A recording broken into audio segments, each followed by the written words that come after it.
15 حادثه تصدیق شده بیماری سیرایتی کرونا کووید-19 از جمله در ولایت سوخت 10 حادثه و در شهر دوشنبه 5 حادثه از نمونه‌های بیولوژی حادثه‌های گمانبر و تحلیل شده است. با نظرداشت این وضع ستاد جمهوریوی آید به پرزور نمودن تدبیرهای اپیدمیکی برای پیشگیری انتقال و پنه‌شوی سیرایتی نوع کرونا کووید-19 در جمهوری تاجیکستان تصدیق موجودیت بیماری سیرایتی را رسما اعلام نمود. تاکید کردن به مورد است که شروع از 1 فوریه با حالت صبح روز 30 اپریل سال 2020 در کلندر جمهوری تاجیکستان با مقصد معین و آشکارسازی سرایت کرونا 10,937 نفر شهروندان داخلی و خارجی به کارانتین فرا گرفته شدند که از این شماره تا امروز 8,438 نفر در حالت معتدل و سالم به خانه جواب داده شدند. همزمان عین حال در مؤسسه‌های طبابتی و پروفیلاکتیکی جمهوری زیاده از 2,000 نفر تحت معاینه و نظارت طبیبان قرار دارند. در تاریخ 29 اپریل سال 2020 از مؤسسه‌های طبی 304 نفر جواب داده شدند.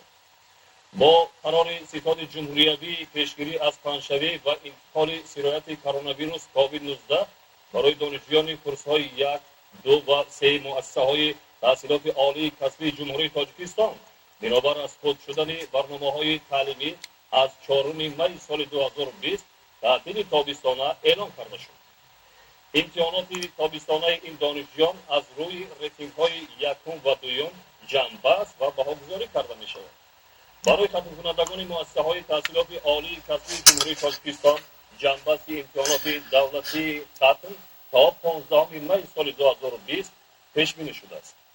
ستاد جمهوریوی همچنین بنابر حتمی بودن استفاده نقاب‌های طبی برای اهالی قرار قبول کرد. سلام тамошобинони Сомонаи оила. Бо шумо ҳастам Рустам Азимӣ, хабарнигори Сомонаи оила .tg. Билохира дар Тоҷикистон вуҷуд доштани коронавирус COVID-19 аз тарафи сарвазири ҷумҳурии Тоҷикистон, аз тарафи ситодҳои ҷумҳурӣ оид ба пешгирӣ аз паҳншавии бемории коронавирус COVID-19 билохира тасдиқ гардид.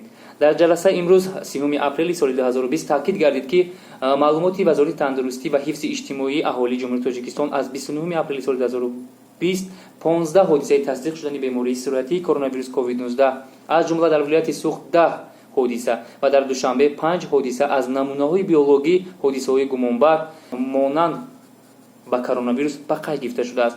бо назардошти ин вазъ ситоди ҷумҳурии оид ба пурзур намудани тадбирҳои зидди эпидемикӣ барои пешгирии интиқол ва паҳншавии сироятии нави коронавирус COVID-19 дар ҷумҳурии Тоҷикистон тасдиқи мавҷудияти бемории сироятиро расман эълон намуд. таъкид кардан ба маврид аст ки шурӯъ аз 1 феврал ба ҳолати субҳи рӯзи 30 апрели соли 2020 дар қаламрави ҷумҳурии Тоҷикистон бо мақсади муайян ва ошкор сохтани сирояти коронавирус 10,937 нафар шаҳрвандони дохилию хориҷӣ ба карантин фаро гирифта шудаанд ки аз ин шумора то имрӯз 8,438 нафар дар ҳолати мӯътадил ва солим ба хона ҷавоб дода шуданд. ҳамзамон айни ҳол дар муассисаҳои табобатии профилактикии ҷумҳурӣ зиёда аз 2,000 нафар таҳти муоина ва назорати табибон қарор доранд. дар таърихи 29 апрели соли 2020 аз муассисаҳои тиббӣ 304 нафар ҷавоб дода шуданд. бо қарори ситоди ҷумҳуриявии пешгирӣ аз паҳншавӣ ва интиқоли сирояти коронавирус COVID-19 барои донишҷӯёни курсҳои 1, 2 ва 3 муассисаҳои таҳсилоти олии касбии ҷумҳурии Тоҷикистон бинобар аз худ шудани барномаҳои таълимӣ аз 4 май соли 2020 таътили тобистона эълон карда шуд.